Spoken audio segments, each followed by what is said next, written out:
नमस्कार, हमारा नाम है समरीन और आपने देखना शुरू कर दिया है लाइव सिटीज। देखिए, देश भर में प्राण प्रतिष्ठा समारोह के लिए अक्षत निमंत्रण अभियान चलाया जा रहा है, जिसके तहत आपको बता दें कि 90 लाख घरों में अक्षत पहुंचा दिया गया है।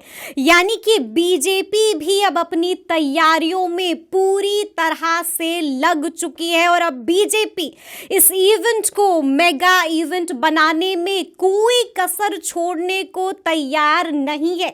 लेकिन वहीं दूसरी ओर चुनाव से पहले इंडिया गठबंधन में काफी सुस्ती दिखाई दे रही है। तो आज हम इसी मुद्दे पर सीधी बातचीत करेंगे सीनियर जर्नलिस्ट रवि उपाध्याय जी से। सबसे पहले बहुत शुक्रिया बात करने के लिए। धन्यवाद।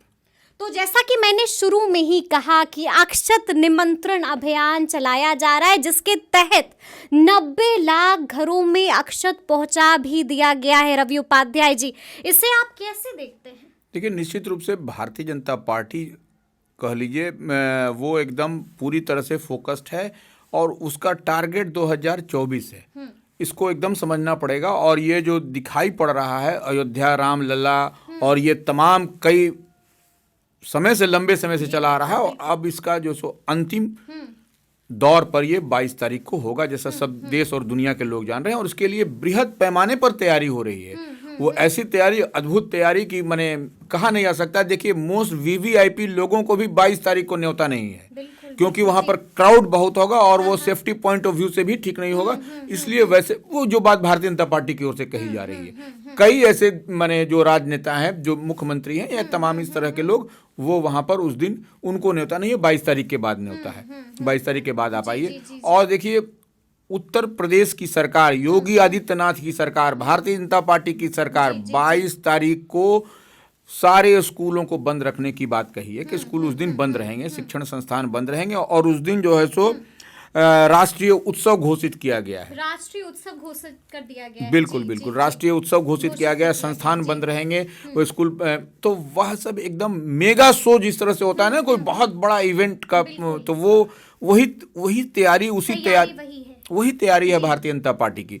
और इसका लाभ निश्चित रूप से चुनावी होगा। और जैसे बोला जा रहा है कि अक्षत जो है सो, तो उसमें एक नारा भी बहुत अच्छा चल रहा है, हर घर अक्षत, घर घर अक्षत, हर घर अक्षत। यह सब जो है सो यह चल रहा है। सबके जबान पर अब यही नारा है कि घर घर अक्षत और हर घर अक्षत। बिल्कुल, तो यह भी एक नारा, यह स्लोगन दिया जा रहा है। बहुत अच्छा स्लोगन है। और देखिए, माने डोर टू डोर ये अक्षत बांटा जा रहा है। अक्षत क्या है? चावल का दाना है, लेकिन वह अयोध्या से कहा जा रहा है कि वह अयोध्या का अक्षत है। इसलिए वो सबके यहाँ वो उसको जिसको मिल रहा है उसका न्योता निमंत्रण। तो ऐसे में चुन चुन करके वैसे लोगों को भी न्योता दिया जा रहा है जो कभी, मान लीजिए, जिस समय वो रामलला का जो मंदिर का जो बन रहा था, उस समय जो अरेस्टिंग, गिरफ्तारी या जो उसमें शहीद हो गए थे, उनके घर को भी खोज करके, ढूंढ करके ऐसा निकाला, न्योता पहुंचाया जा रहा है। ऐसा मुजफ्फरपुर में एक घर में ऐसा हुआ है, जो वायरल भी है वो। तो वो कहने का मतलब ये है कि भारतीय जनता पार्टी इसको बड़ा इवेंट बनाना चाह रही है, क्योंकि उसको लग रहा है कि इस इवेंट के बहाने जो उसकी राजनीतिक जो महत्वाकांक्षा है, जो राजनीतिक चाहत है, जो लाभ लेने का है, वह इसी से वह कारगर हो जाएगा। और यह सटीक होगा ये, क्योंकि वो देखिए, जो वोट बैंक की, तो तमाम तो वोट बैंक की राजनीति हो रही है।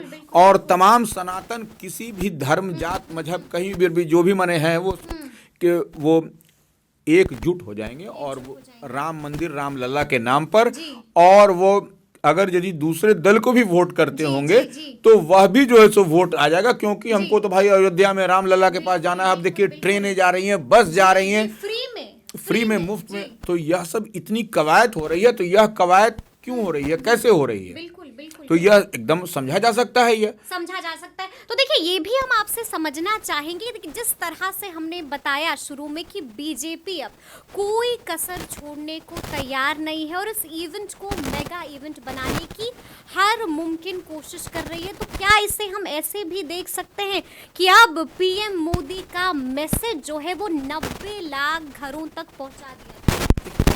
लाख तो हम लोग इस तरह से एक मोटा मोटी रफ, हाँ, ये मोटा मोटी रफ स्केच है ये 90। ये 90 से कहीं ज्यादा है। ये 90 लाख से कहीं ज्यादा है, बिल्कुल बिल्कुल है वो।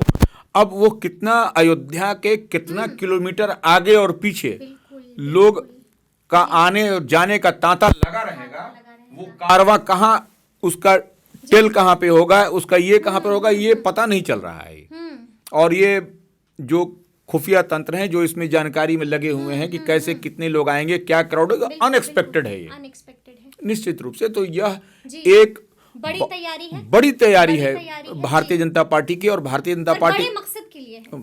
मकसद तो अब 2024 ही है ना, कि जी। नरेंद्र मोदी को हैट्रिक लगाना है, तीसरी बार प्रधानमंत्री बनना है। तो इसके लिए वो कोई झोल झाल करने को तैयार नहीं और एकदम पूरी तरह से मुस्तैद है कि हमको मैक्सिमम हमको जो है सो स्ट्राइक रेट रखना है। हम जो एक चीज हम लोग शुरू में कई दफा बोल चुके हैं कि भारतीय जनता पार्टी का 400 प्लस इस बार टारगेट है, 2014, 2019 और 2024। तो आप उसको भी अगर यदि आप देखिएगा डेटा के हिसाब से, तो 2014 में क्या था यह पता चल जाएगा, 2019 में क्या है था वो भी पता चल जाएगा, और इस बार 2024 में क्या होगा यह भी सबको।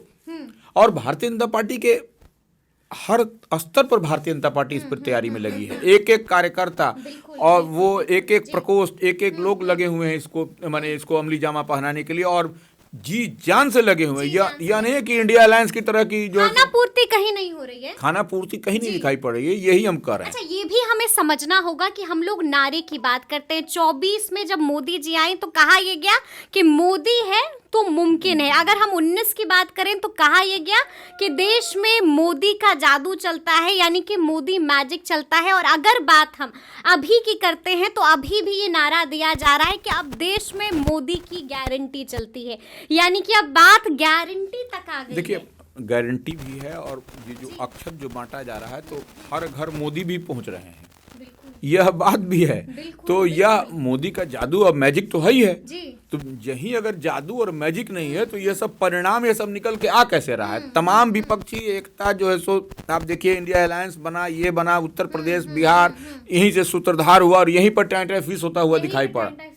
ये कहीं भी अमली जामा कहीं दिखाई नहीं पड़ रहा है ना, कहीं धरातल में। और मोदी कहाँ से कहाँ चले, अभी आपके यहाँ सीट शेयरिंग नहीं, अभी मिनिमम कॉमन न्यूनतम साझा प्रोग्राम नहीं, कहीं कुछ सुस्ती छाई हुई है, पूरी तरह से सुस्ती, और एक दूसरे पर अटैकिंग मोड में है यहाँ पर। ठीक है, तो क्या हम इसे ऐसे भी देखें, जैसा कि अभी आपने कहा कि हर घर मोदी भी पहुंच रहे हैं, यानी कि इसे हम ऐसे भी देखें कि अब 24 में 90 लाख घरों का वोट तो फिर कंफर्म है इंडिया। देखिए, 90 लाख वोट में तो घरों का वोट कितने हाँ, तो एक घर में कितने लोग होंगे यह समझने वाली बात है। तो वह, और वो अक्षत ही नहीं जा रहा है, अक्षत के साथ अयोध्या का जो निमंत्रण पत्र जा रहा है, तो वैसे में वह एक मैसेज भी दे रहा है, बड़ा मैसेज दे रहा है कि इतने लंबे समय तक लड़ने के बाद में आपको यहाँ पर आखिरकार वो घड़ी आ गई जिसका लंबे समय से लोगों को इंतजार था। अब कई ऐसे हैं कि हम लोग जब तक मंदिर नहीं बनेगा तब तक हम लोग चप्पल नहीं पहनेंगे, चप्पल नहीं पहने। कितने लोग हैं जो पगड़ी नहीं लगा रहे थे। तो यह सब एग्जाम्पल दिखाई पड़ रहा है, आ रहा है। तो ऐसे में निश्चित रूप से नरेंद्र मोदी जिस योजना से सिलसिलेवार ढंग से आगे बढ़ रहे थे वह कारगर होता हुआ दिखाई पड़ रहा है। और 2024 को अब कहीं से शक सुबह भी नहीं लग रहा है कि नरेंद्र मोदी हैट्रिक नहीं लगाएंगे। अब ये नहीं लग रहा है, नहीं, अब कहाँ से लग रहा है। कितना भी ये लोग प्रयास कर ले इंडिया अलायंस, वह होता हुआ नहीं दिखाई पड़ रहा है एकदम। अब हम लोग किसी के एजेंडे पे नहीं काम कर रहे हैं, हम लोग कोई बात किसी के फीड पर नहीं बोल रहे हैं। जो हम लोग देख पा रहे हैं, जो हम लोग समझ पा रहे हैं, वो जो फीड मिल रहा है लोगों से बात करने के बाद, वही हम लोग देख रहे हैं। अब एक से एक अर्बन स्लम के बस्ती में भी जो सो चावल पहुंच रहा है, अक्षत पहुंच रहा है। और तो ग्रामीण गांव हाँ, वही बता रहे हैं कि शहर में आपको अर्बन स्लम की बात कर रहे हैं, शहर का जो स्लम एरिया है वहां पर भी पहुंचा है। तो ऐसे में उसमें सब समुदाय के लोग हैं, माने गरीब तबके में देख लीजिए या स्लम में देख लीजिए आप, हर जाति हर वर्ग जितने भी आप देखिए सबके अक्षत पहुंच रहा है। तो यह लाभ सिर्फ भारतीय जनता पार्टी को नहीं होने जा रहा है, उसके अलायंस पार्टनर जो हैं वो तमाम लोग एनडीए को, हाँ बिल्कुल बिल्कुल, तो वो तमाम एनडीए के अलायंस पार्टनर को भी इससे लाभ होगा, क्योंकि वह तो एनडीए जब लड़ेगा, चुनाव लड़ेगा 2024 में एनडीए, भारतीय जनता पार्टी तो एक ठीक है, बड़ी पार्टी है, बड़े भाई की भूमिका में है, लेकिन एनडीए अलायंस को उससे फायदा होगा। जो भी उसके साथ रहेंगे, जो भी उसके कुनबे में एकजुट रहेंगे, तो वह उनके साथ में वह क्लब होकर के जुड़ करके वो चुनाव लड़ेंगे और निश्चित रूप से उनको फायदा नजर आएगा। देखिए, हम ये भी अब आपसे जानना चाहेंगे कि एक तरफ हम देख रहे हैं कि बीजेपी की क्या तैयारियां हैं, जिसका फायदा अभी आपने बताया कि एनडीए को बेशक होगा, लेकिन इंडिया का क्या? चुनाव से पहले इंडिया गठबंधन में इतनी सुस्ती क्या दिखाती है? ना ही नारा डिसाइड हुआ है, ना ही लोगो डिसाइड हुआ है, ना ही सीट शेयरिंग को लेकर कोई बात पक्की हुई है, इतनी सुस्ती क्यों? अब देखिए ना, एक बार नारा तो नीतीश कुमार का लगा। हाँ। इंडिया अलायंस की बैठक के बाहर में बोर्डिंग बैनर भी कहीं कहीं आपको दिखाई पड़ा। हाँ, लेकिन ये वाला नारा कि तीसरी बार भी मोदी सरकार, इस तरह का नारा इंडिया गठबंधन में क्यों नहीं सुनाई देखिए, देता है? इंडिया गठबंधन का जो एक बात बोल देंगे, माथे ठीक नहीं है ये लोग का। अच्छा। माथा का मतलब दिमागी रूप से ये लोग एक जगह बैठ ही नहीं पा रहे हैं, एक प्लेटफॉर्म पर नहीं बैठ रहे हैं। तो अब इसको कैसे आप समझाइएगा, ये हमको समझ में नहीं आ रहा। ये अलग अलग कुनबे में बटे हुए हैं। आज आम आदमी पार्टी, आज उद्धव ठाकरे बात करेंगे, आज कांग्रेस आरजेडी बात करेंगे। ये सब समझ में नहीं आ रहा। एक जगह आप नहीं बैठिएगा तो कैसे होगा? जैसे नीतीश कुमार जैसे इंडिया अलायंस की जो बात किए थे, तो पटना में पहली बैठक हुई थी, तमाम लोग आए थे, उसके बाद दूसरी बैठक में भी लोग आए, तो वही होनी चाहिए। और उसमें जो पार्टी के जो भी राष्ट्रीय नेतृत्व के लोग हैं वह बैठे, तभी बात जल्दी से सॉर्ट आउट होगी। जो करना है अब करिए। अब 24 घंटा 48 घंटा में ही आपको फाइनल करना पड़ेगा। लंबा खींचिएगा 22 तारीख के बाद तो पूरा समय बदला हुआ नजर आएगा, पूरा फिजा बदली हुई नजर आएगी आपको, सब कुछ आपको राममय दिखाई पड़ेगा। यह इस बात को समझना पड़ेगा। ये अगर नहीं समझिएगा तो आप कहाँ बैठे पाइएगा अपने आप को। 2024 के रिजल्ट के जब परिणाम आएगा तो वो 12 दिखाने के लायक भी 12 नहीं बचेगा। और 12 बजते बजते, अब तो ईवीएम से आता है, 12 बजते बजते बजते आपको सब कुछ दिखाई पड़ने लगेगा कि कौन जीत रहा है, कौन हार रहा है, क्या मार्जिन है। तो कई राउंड की गिनती हो जाएगी 12 बजते बजते। तो ये 12 बज आपको अगर यदि कंटेस्ट में आना है, लड़ाई में आनी है भारतीय जनता पार्टी के साथ, एनडीए के साथ, तो इंडिया अलायंस को निश्चित रूप से बड़ा दिल दिखाते हुए, कुछ सेक्रीफाइस करते हुए, बलिदान करते हुए, जो लालू प्रसाद यादव ने कहा था, तो वो उस चीज को अप्लाई करते हुए आपको बैठना होगा और बड़ा दिल दिखाना पड़ेगा। तभी जाकर के आपका इंडिया अलायंस एक मूर्त रूप लेता हुआ दिखाई पड़ेगा। और अगर यदि हम लेंगे 4, हम लेंगे 8, हम लेंगे 25, 17, 16, तो वो नहीं होने जा रहा है। कहा जाता ना कि हार जीत तो अलग बात है, लेकिन कंपटीशन देना सबसे बड़ी बात है। यहाँ तो कोई कंपटीशन ही नजर नहीं आता। कोई कंपटीशन तो कर दूर की बात है। अब देखिए कि एक घटक दल के नेताओं में ही किस तरह से तल्खी बयानबाजी हो रही है। और तो जब तक यह तल्खी खत्म नहीं होगी, जब तक यह एक दूसरे के प्रति इस तरह से जब तक ये बात होती रहेगी, तो यह कैसे इंडिया अलायंस, कुछ नहीं, इंडिया अलायंस नहीं बन पाएगा। हम बार बार इस चीज को कह रहे हैं, कई दफा हम लोगों ने इस पर कहा है। तो इस बात को समझना पड़ेगा। और उसके बाद से जो ईडी का दबाव अलग है, ईडी का भी दबाव अलग है। और देखिए एक चीज और है समरी, अप्रैल में यह लोकसभा का चुनाव होगा, उस समय राज्यसभा का भी चुनाव बिहार में होने जा रहा है। बिल्कुल। बिहार में तो 6 सीटें खाली हो रही हैं, यह बात भी है। इसके लिए भी माथा फुटौल चल रहा है, अंदर ही अंदर चल रहा है। अब जेडीयू को 1 सीट का नुकसान होगा, भारतीय जनता पार्टी को 1 सीट का गेन होगा। तो यह किसको होगा, यह कैसे होगा? अब जैसे आरजेडी को 2 सीट है, 1 सीट वह मनोज झा की बात होती है, एक अशफाक करीम की बात, उनको रिपीट किया जाएगा। अशफाक करीम जो है सो उनको ड्रॉप किया जाएगा, उनको लोकसभा का चुनाव लड़ाया जाएगा। भारतीय जनता पार्टी सुशील कुमार मोदी को रिटेन करेगी, और 1 सीट जो है सो उसके पास एक्स्ट्रा बच रहा है। अब इस 1 सीट के लिए ऋतुराज लड़ेंगे, या जो कोई और लड़ेगा, या फिर एक मीडिया पैनलिस्ट हैं अनीता चौबे, रानी चौबे, वो रानी चौबे लड़ेंगी, या फिर एक जाने माने शिक्षाविद हैं डॉक्टर कन्हैया सिंह, वो लड़ेंगे। तो यह सब जो है सो जब तक उहापोह की स्थिति बनी हुई है, तो इस चीज को भी समाप्त करना होगा, बंद करना होगा, और पूरी एकजुटता से लगाना पड़ेगा। ठीक है। एक आखिरी सवाल है मेरा, क्या लगता है आपको, जो सिनेरियो आप देख रहे हैं, जो आपका आकलन बता रहा है, जो आपका तजुर्बा बता रहा है, क्या लगता है आपको, क्या राम मंदिर का ये जो पूरा मुद्दा है, क्या बीजेपी इसको छुनाने में और भुनाने में किसी तरह से क्या कामयाब हो जाएगी? क्या तीसरी बार भी मोदी सरकार बन जाएगी? अब इसमें कुछ सवाल भी खड़ा है क्या कि तीसरी बार मोदी बनेंगे। यह सब जो दिखाई पड़ रहा है मेगा शो, और उत्तर प्रदेश जो उत्तर कहा जाता है ना कि उत्तर प्रदेश का रास्ता ही दिल्ली की ओर ले जाता है। बिल्कुल। बिहार भी है, बिहार और उत्तर प्रदेश। हाँ, तो नहीं, वहां तो अधिक सीट है ना, यहाँ से जस्ट डबल सीट है वहाँ।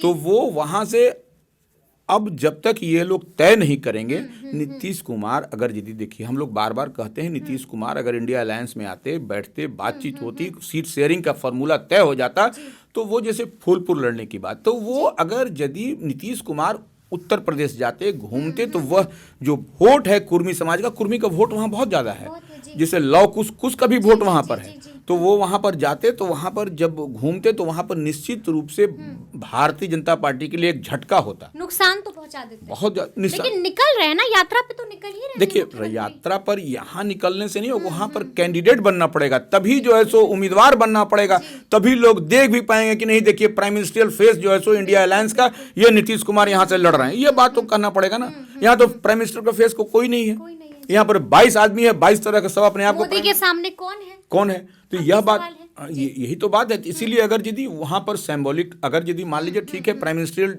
फेस इनको नहीं डिक्लेयर करता, फूलपुर से ही चुनाव ही लड़ेंगे अगर जी, तो निश्चित रूप से यह एक चेहरा, बड़ा मैसेज जाएगा, और कहीं ना कहीं भारतीय जनता पार्टी को यह समझ में आएगी कि देखिए नीतीश कुमार लड़ रहे हैं, जीतेंगे। वहां पर जीतने में वहां कोई उसमें दो मत भी नहीं है कि नीतीश कुमार लड़ेंगे तो फूलपुर नहीं जीतेंगे, वह समाजवादियों का गढ़ रहा है वो। तो ऐसे में नीतीश, तो वो एक मैसेज देने का भी चुनाव में काम आता है।